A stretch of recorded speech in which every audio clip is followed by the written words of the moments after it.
We want to continue tonight. We'll read verse number 3. We'll look at a couple of things at the end of verse 3, and then we'll move on to verse number 4. Jude said, "Beloved, although I was eager to write to you about our common salvation, I found it necessary to write appealing to you to contend for the faith that was once for all delivered to the saints." As we talked about it last week, we broke it down. We talked about a lot of different things in regard to that. We're not going to do all of it again, but I do want to pick up on the word appealing. That's where we talked about what we talked about at the very end of our lesson last week. And that word appealing is a word which is translated in other places by the word imploring or implored or appealing to or even pleaded. And so the word itself is a word which sort of means to beg. And so Jude is writing to them, begging the ones to whom he writes. We're unsure as to exactly who and where they were, but he's begging them to do something. And so it's pretty urgent when the brother of our Lord, by inspiration, writes and begs someone to do something. Then that means that it's something that we ought to pay attention to even today. And so he's begging them to do something. But what is it that he is begging them to do? Well, that's where we pick up tonight. He's begging them, English Standard Version, to contend for the faith. Now, if you're reading from the King James Version, you're going to see another word that's used there in front of the word contend. What is it? Anybody have King James? You may even remember that verse from memory. He appeals to them to do what? Earnestly contend. Now, hate to burst your bubble, but the word earnestly is not in, there's not a word for earnestly. There's only one word that's used there. It's translated simply to contend. And so when you go back into the original, the word earnestly is not there, but the idea, the thought, is there. What does the word contend mean? In the original language, what does the word contend mean? We talk about a contender. If you use the language a contender, what do you sometimes have in mind? We'll just start from that standpoint.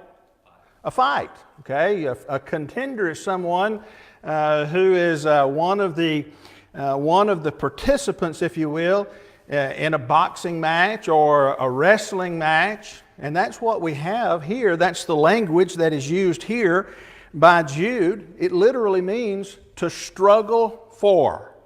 To struggle for. And the idea is of a wrestler who is struggling for, he is contending, he is straining, if you will, to win his match. And so what Jude is begging for those people to do, and what we learned by inspiration, it's been preserved for us, and therefore it's something that we should be concerned with. What he is begging us to do is to struggle for, to contend, to strain, if you will, for the faith.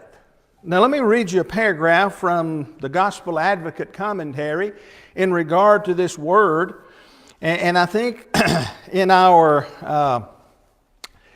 litigious society, it really shouldn't, we shouldn't have to talk about things like this. We all ought to know what Jude is discussing, but I'll bring this up for two reasons, and I'll share one already. Everybody's suing everybody, but I want you to think about what the Gospel Advocate commentary says. Literally to wrestle, and is here figuratively used, denotes the extreme efforts which are to characterize the faithful in their defense of the truth. However formidable and numerous its enemies may be, these efforts are, it is surely unnecessary to add, and this is back in the Gospel Advocate commentary from several years ago, of a moral and persuasive nature only, all force of a physical nature being expressly forbidden the faithful. And he goes on and he uses the illustration in there of Peter when he was willing to take out a sword to defend Jesus when they came to arrest him. But we are to struggle, we are to wrestle, if you will, in a figurative way of defending the faith. And the part that I really brought up, wanted to bring up from this, is it should be unnecessary for us to talk about not doing it in a physical way. You know, not there's some folks you'd like to sort of bat over the head just a little bit so that they would listen up. You know, you get that every once in a while, and yet we are not allowed to do that. That's not what Christians do. But in addition to the people suing one another, what's another reason why we would want to clarify today, in particular, in the time in which we live? Why would we want to clarify what Jude writes in regard to contending or struggling for the faith? Why would it even be necessary to address something like that in our day and time? What happens in other religions? What are we facing in our world in a lot of places today? There is the so-called religion of peace, and yet it's not a religion of peace. Even a casual reading of their holy, quote-unquote, book is one that is very evident that it's not calling for what Jude is calling for. It calls for much, much more. And so we don't want to be confused with a false religion. We don't want to be confused with those who are in agreement that it's okay to cut someone's head off if they don't believe what you're teaching them. Okay? We don't want to do that. We are indeed different. We are indeed from the God of heaven. When we talk about Christianity in general, and we talk about it being well, let me just ask it this way. Does the Bible ever talk about Christianity being a war? Well, sure it does, but what kind of war? What kind of war? We are in a spiritual war, and we struggle against the powers of the darkness of this world. If you go to the book of Ephesians chapter 6, begin reading about verse number 12 and continue reading on down through about verse number 20, you'll find that we have the armor of God that we're to put on. And we're not going to take time to go through and deal with all of that, but it's that armor of God that we put on, and we take one of the things that the only offensive thing that we take, most of the armor is for defense, but we are to take the sword of the Spirit, which is the Word of God. And so, you know, we're not literally, as Christians, taking up guns and all those kinds of things to convince people that they are to do what God says, but we are rather to win the argument. And I'm not talking about an argument of fighting words or things of that nature, but we are to use the logical things in God's Word. We're to use the things that He teaches us, and we are to convince people by that. And so Jude says, I want you to contend, but I want you to contend for the faith. Now, when we talk about contending for the faith, what is it that we're talking about? Well, the faith objectively is put objectively for all that Christians are to believe and to obey. It is the gospel, is it not? How do I know that?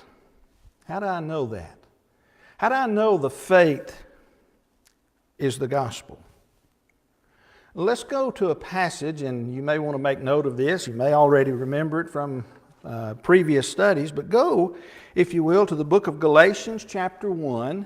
Look at verse 23. This is just one place that we can go to very, very simply and quickly tonight. Galatians chapter 1, verse 23.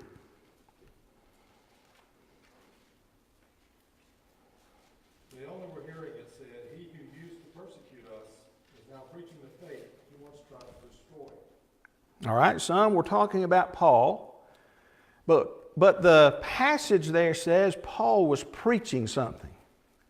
What did Paul preach according to verse 23? He preached the faith, okay? What if you go back a little bit earlier in that chapter? Look beginning at verse number 6.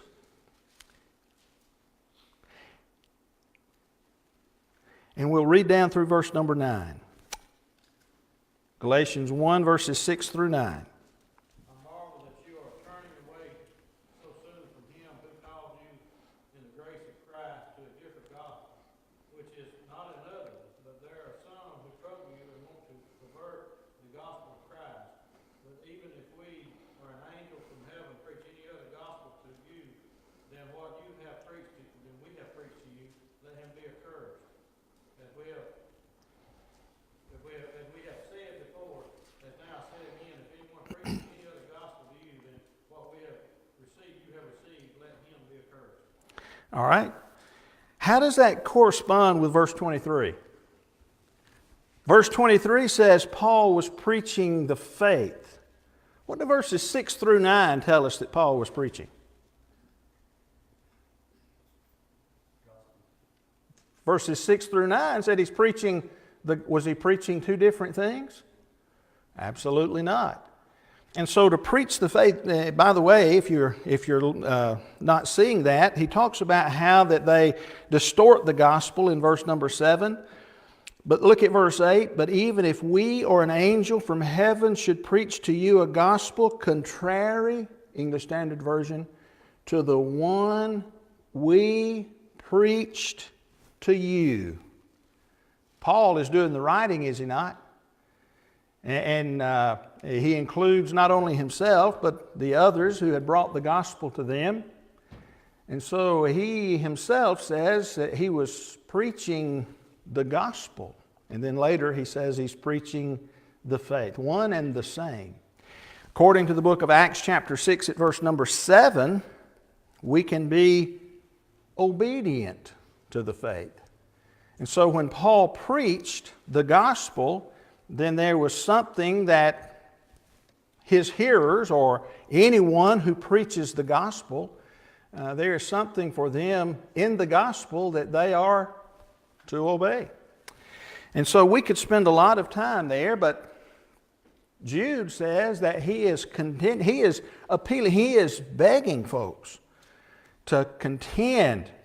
And again, the word earnestly is not in the original, but the idea is to struggle for the faith. Okay? Now there's something else about this faith that's mentioned here by Jude in verse number 3. What is it? Notice he says, if you continue reading, that he wants them to contend for the faith that was once for all delivered to the saints. Now, if you're reading from the King James Version, it's a little bit different, isn't it? Just simply says that was once delivered, but our wording here, the words that are being used by Jude, indicates that it was at one time delivered for all time. It's once for all delivered. Now, what difference does that make? What difference does that make? If the gospel that was delivered in the first century was delivered to the people of the first century one time, could we change it today because times have changed? If it was just once delivered? Well, if it's just once delivered, we might have the opportunity to, well, you know, things have changed a whole lot. You know, they didn't even have iPhones back then. You know, those kind of things. But if it is once for all delivered, now do we have an opportunity to change it? It is once for all. Now, I just made that statement for the sake of argument. We know from other passages of Scripture that we can't change it. Okay? We know that. We understand. Matter of fact, we just read one of them out of Galatians chapter 1, didn't we? Okay? But it's once for all delivered. Now, once for all delivered. The truth delivered in the first century has been delivered for all time. Even the 21st century. Why? Because it is complete and perfect. It is complete and perfect. We don't need anything new. What saved the people in the first century will save the people in the 21st century, and if God allows time to go on, it will save people in the 31st century, or the 41st century, or the 51st century, as long as time continues. Now look at a couple of passages. Turn to the book of 1 Corinthians chapter 13 very quickly. Look beginning at verse number 8. 1 Corinthians 13 verse 8. We're not going to spend just a moment here. And let's talk about this idea of it being once for all time delivered. Okay? Beginning at verse number 8 in 1 Corinthians chapter 13, Paul wrote and said, "Love never ends. As for prophecies, they will pass away. As for tongues, they will cease." So will my voice, it seems. As for tongues, they will cease. As for knowledge, it will pass away. For we know in part and we prophesy in part, but when the perfect comes, the partial will pass away. Now let's stop right there for a minute. What is the perfect? You sure it's not Christ?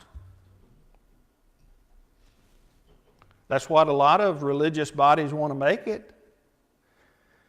When Christ comes back, then all these other things, these miraculous things will cease. What are the three examples of the miraculous that Paul gives? What do they all have to do with? What are the three things that he mentions there in particular? Where there are prophecies, they will cease. Where there are tongues, they too will cease, they'll vanish away. And whether there is knowledge. What do those three things have to do with? All three of them have to do with the revelation of God's will, God's Word.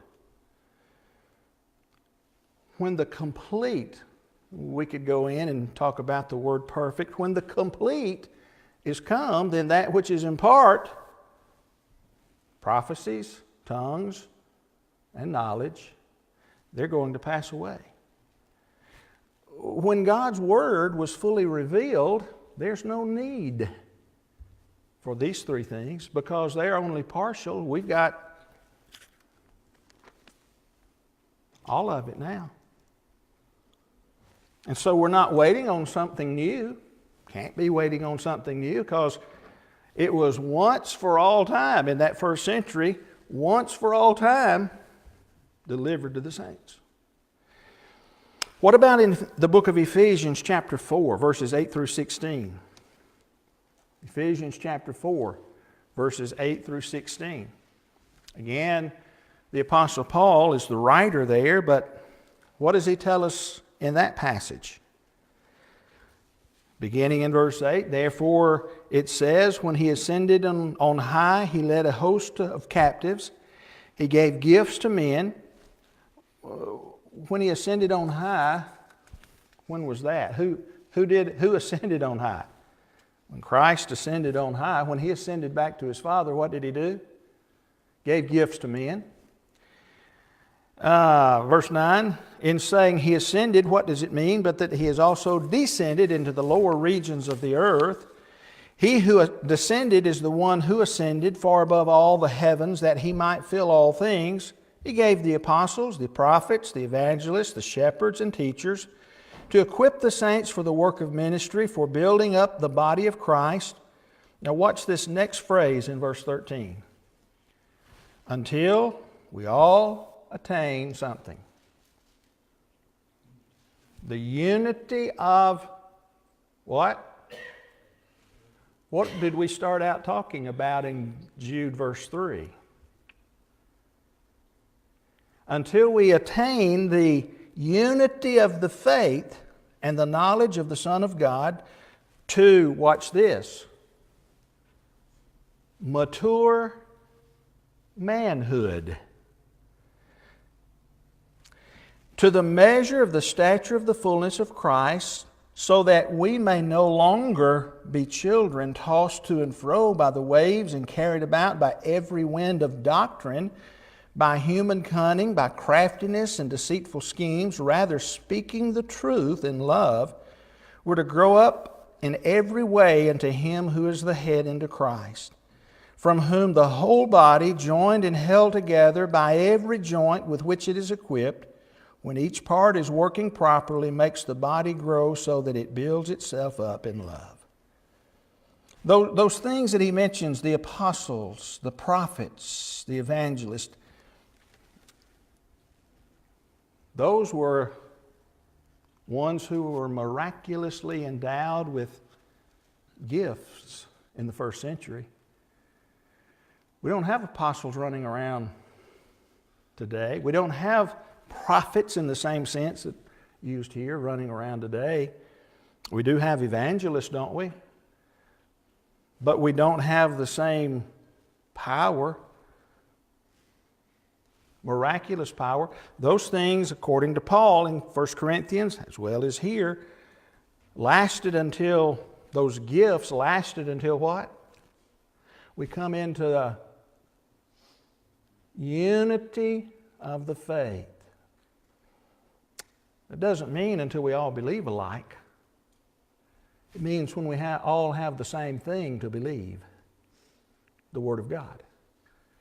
The complete Word of God, as Paul talked about in 1 Corinthians chapter 13.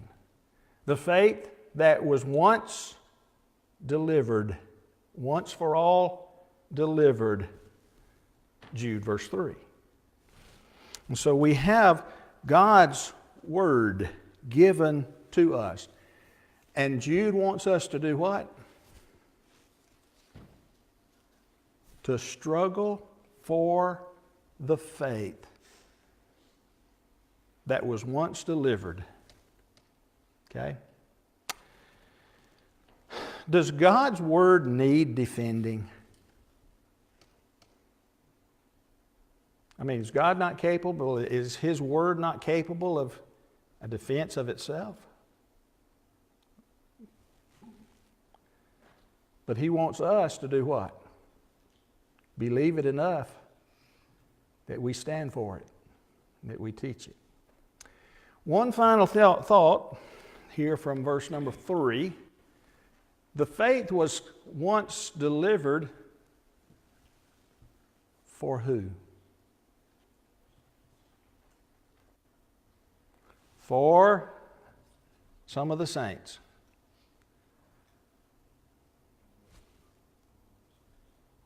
If you're going to be a saint, a saved one, a sanctified one, what are you going to have?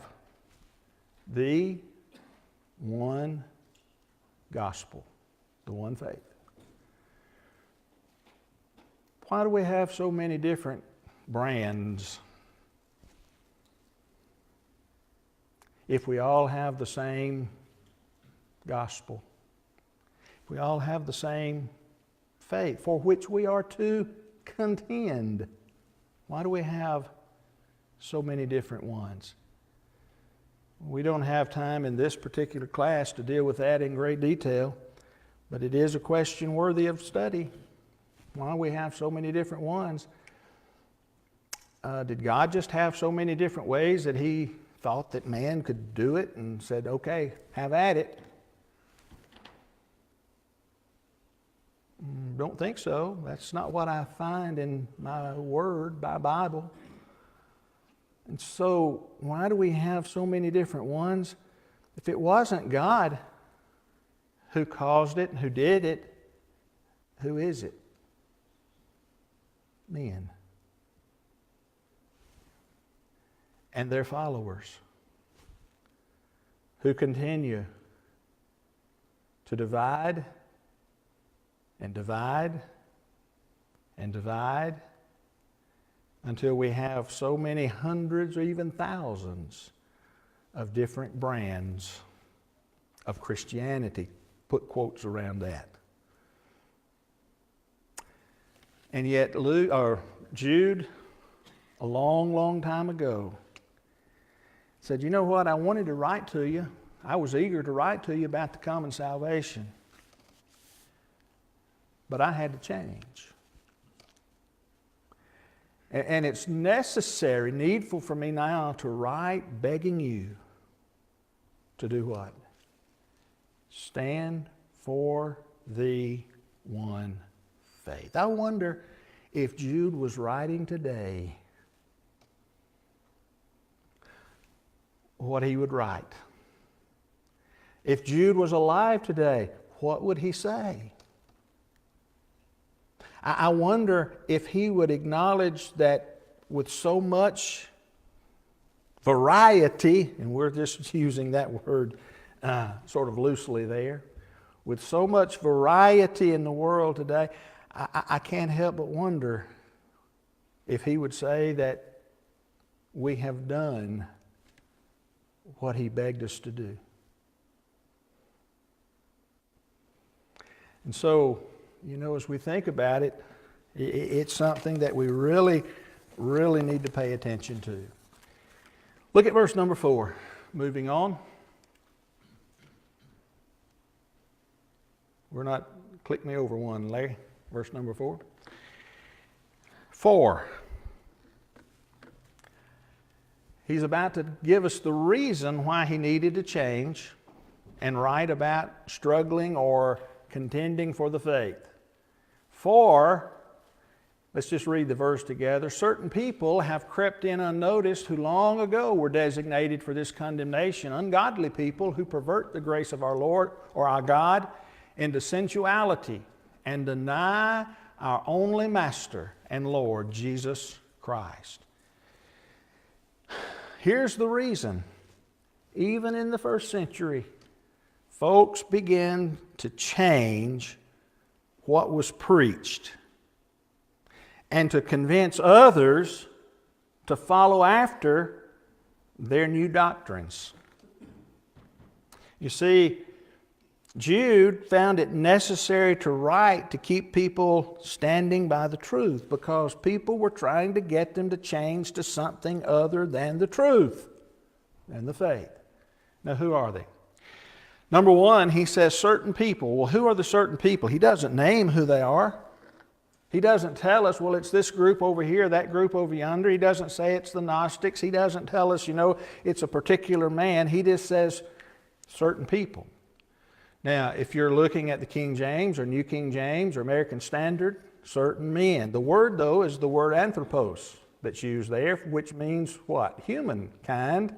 Not the word primarily for a male, but they are certain people who have crept in. It may have been, and probably if they were teaching publicly, it was probably a male who was doing that, but it may have been even females who were convincing others to go astray. He just simply says certain people. And so, even though it's a masculine word in the original language, it's a word which means human beings. Now, what did these certain people do? Well, they crept in unnoticed. Again, and I didn't write it down, slipping my mind at the moment. How is it that the King James says it? Something about unawares. Anybody have that? Unawares. Came in and crept in unawares. Okay. They crept in unnoticed. The word that's used there, and by the way, it is a single word that's used. It literally means to settle alongside, to lodge stealthily. In other words, like a stealth jet. They didn't come in probably that fast. They'd have been noticed. But they came in, stealthily. One writer said it's sort of like they came in the side door and just sat down beside somebody. And nobody really even noticed that they were there. Mine says they wormed their way in. Wormed their way in. The idea is that they came in sort of hiding themselves and hiding what they taught. And yet they were able to get a foothold. The little toes, sort of latched on, and they began to be able to get a foothold. Notice not only does he say that they crept in unnoticed, but he says something about them who long ago were designated for this condemnation. They may have thought they were sneaking in, but God had already noticed a long, long time before that people like them would be coming in. Now, again, as we think about what is said here, there are some false teachings even in regard to that. Some would claim, okay, a long, long time ago, somewhere back in eternity, God said, all right, I picked you out to be one of those guys who went over, and sat down, came in the side door and sat down unnoticed, that would be condemned. Is that what God is saying here? Is that what the inspiration that the Holy Spirit inspired Jude to write? That God picked them out a long time ago? No. But what had God done a long, long time ago? Well, again, probably alluding back to the Old Testament, no specific passage is actually quoted here, but the idea is that God has pretty much always in His writing condemned these people who would change His word. Now, let's go read a couple of passages and notice that they gain condemnation. Let's just go back and read a couple of passages from the Old Testament. Go back to the book of Deuteronomy chapter 13, verses 1 through 5. Deuteronomy 13, verses 1 through 5. And again, whoever gets there, go ahead and read that out loud for us tonight. If a prophet or a dreamer of dreams arise and gives you a sign or a wonder, and the sign or wonder that appears to you comes to pass, but if he says, let us go after other gods which we have not known, and let us serve them, you shall not listen to the words of that prophet or that dreamer of dreams. For the Lord your God is testing you to know whether you love the Lord your God with all your heart and with all your soul. You shall walk after the Lord your God and fear him and keep his commandments and obey his voice, and you shall serve him and hold fast to him. But that prophet or that dreamer of dreams shall be put to death, because he has taught rebellion against the Lord your God, who brought you out of the land of Egypt and redeemed you out of the house of slavery, to make you leave the way in which the Lord your God commanded you to walk. So you shall purge the evil from your midst. What was to happen to someone who taught falsehood?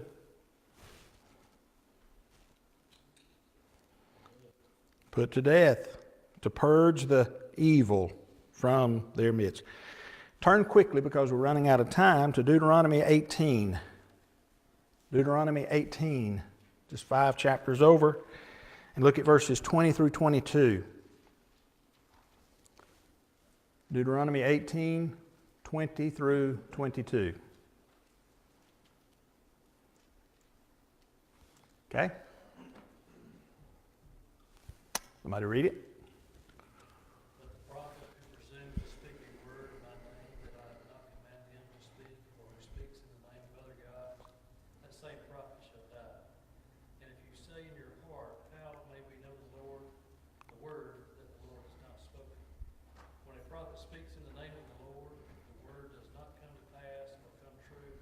That is a word that the Lord has not spoken. The prophet has spoken it presumptuously. You need not be afraid of him.